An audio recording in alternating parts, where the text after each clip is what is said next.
ये श्री राधे कृष्ण मित्रों आज हम जानेंगे श्री राधा बाबा के पावन जीवन चरित्र के बारे में। तो मित्रों आइए जानते हैं।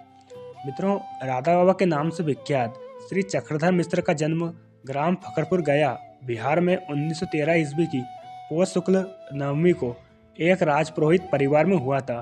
1928 में गांधी जी के आह्वान पर गया के सरकारी विद्यालय में उन्होंने यूनियन जैक उतारकर तिरंगा फहरा दिया था। शासन विरोधी भाषण के आरोप में उन्हें 6 माह के लिए कारावास में रहना पड़ा। गया जेल में अधीक्षक एक अंग्रेज था। सब उसे झुक्का सलाम साहब कहते थे, पर इन्होंने ऐसा नहीं किया, अतः इन्हें बुरी तरह पीटा गया। जेल से आकर ये क्रांतिकारी गतिविधियों में जुड़ गए। गया में राजा साहब की हवेली में इनका गुप्त ठिकाना था। एक बार पुलिस ने वहां से इन्हें कई साथियों के साथ पकड़कर गया षड्यंत्र केस में कारागार में बंद कर दिया। जेल में बंदियों को रामायण और महाभारत की कथा सुनाकर वे सब में देशभक्ति का भाव भरने लगे, अतः इन्हें तन्हाई में डालकर अमानवीय यातना दी गई, पर ये झुके नहीं। जेल से छूटकर इन्होंने कथाओं के माध्यम से धन संग्रह कर स्वाधीनता सेनानियों के परिवारों की सहायता की। जेल में कई बार हुई दिव्य अनुभूतियों से प्रेरित होकर उन्होंने 1936 में शरद पूर्णिमा पर संन्यास ले लिया। कोलकाता में उनकी भेंट स्वामी राम सुखदास जी एवं सेठ जयदयाल गोयनंदा जी से हुई।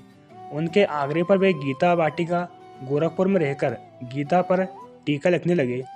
वहाँ भाई श्री हनुमान प्रसाद पोदाकर जी से हुई भेंट से उनके मन की अनेक शंकाओं का समाधान हुआ। इसके बाद तो वे भाई जी के परम भक्त बन गए। गीता पर टीका पूर्ण होने के बाद वे वृंदावन जाना चाहते थे, पर सेठ गोयनंदा जी एवं भाई जी की इच्छा थी कि वे उनके साथ हिंदू धर्म ग्रंथों के प्रचार प्रसार में योगदान दें। भाई जी के प्रति अनन्य श्रद्धा होने के कारण उन्होंने यह बात मान ली। 1939 में उन्होंने शेष जीवन भाई जी के सानिध्य में बिताने तथा आजीवन उनके चिता स्थान के समीप रहने का संकल्प लिया।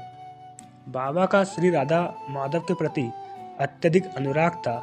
समाधि अवस्था में वे नित्य श्री कृष्ण के साथ लीला विहार करते थे। हर समय श्री राधा जी के नामाश्रय में रहने से उनका नाम राधा बाबा पड़ गया।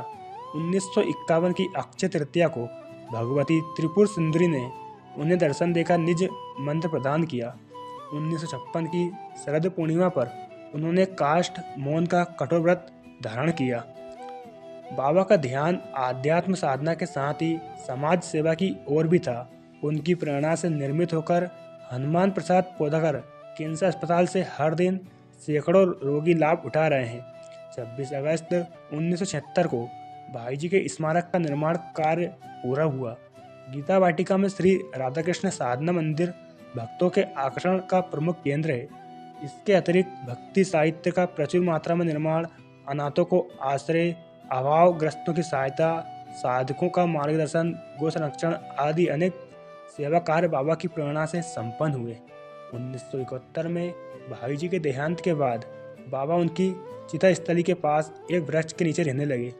13 अक्टूबर 1992 को इसी स्थान पर उनकी आत्मा सदा के लिए श्री राधा जी के चरणों में लीन हो गई। यहाँ बाबा एक सुंदर श्री विग्रह विराजित है, जिसकी प्रतिदिन विधिवत पूर्वक पूजा भी होती है। तो मित्रों आशा करता हूँ आपको ये जानकारी अच्छी लगी होगी।